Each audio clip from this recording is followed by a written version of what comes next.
Kugeza uyu munsi wa none, Israel Mbonyi niwe muhanzi wa mbere mu Rwanda ukurikirwa n'abantu benshi ku rubuga rwa YouTube. Israel Mbonyi niwe muhanzi wa mbere mu Rwanda umaze kurebwa n'abantu benshi ku rubuga rwa YouTube. Uyu munsi turaza kureba abo bantu bamurebye kuva afunguye YouTube no kugeza uyu munsi amafaranga bamwinjirije. Israel Mbonyi ntitwabura kuvuga ko muri uyu mwaka wa 2024 ko ariwe muhanzi wa mbere mu Rwanda wagize umwaka mwiza, yaba mu bahanzi ba gospel na secular.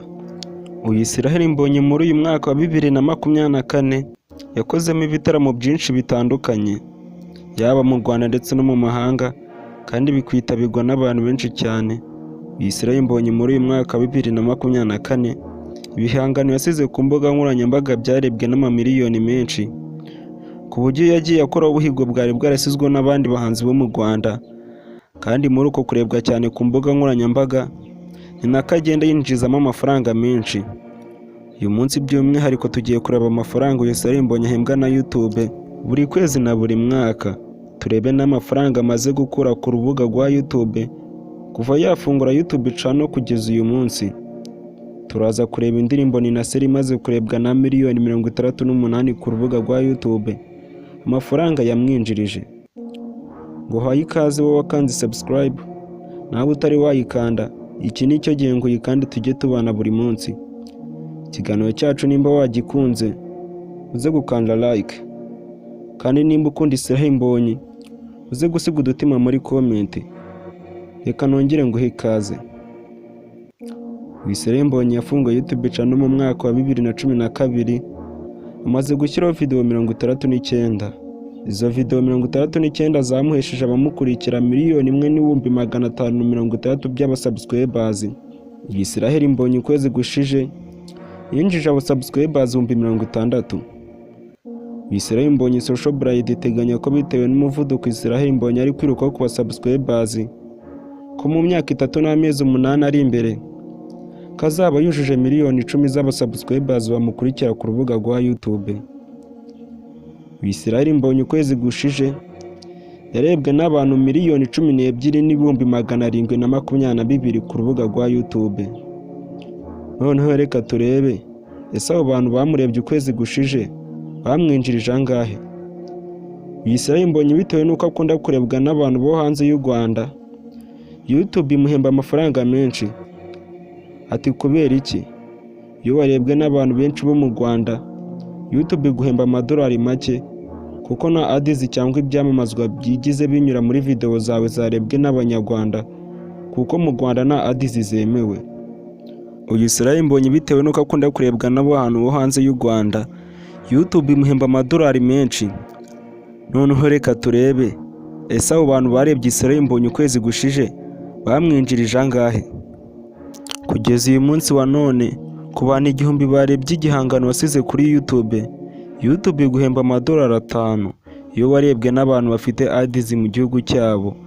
Ayo madolari 5 nuyagabanya n'abantu 1000 barebye igihangano wasize kuri YouTube, uzasanga ku muntu umwe wakurebye yarakwinjirije amadolari 0.005. Ayo madolari 0.005 nuyakuba n'aba bantu barebye Israel Mbonyi ukwezi gushije, uzasanga baramwinjirije amadolari 63,000 n'amafaranga 610.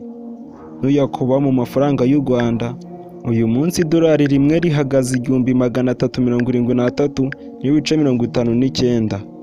Ayo madolari 63,000 nuyakuba n'ayo mafaranga ari kwivunjisha, uzasanga ukwezi gushije Israel Mbonyi yarahembwe na YouTube amafaranga y'u Rwanda miliyoni 87,374 n'amafaranga 59. Urumva karaka yabo Israel Mbonyi yahembwe na YouTube ukwezi gushije, kandi si urubuga rwa YouTube ruhemba Israel Mbonyi gusa.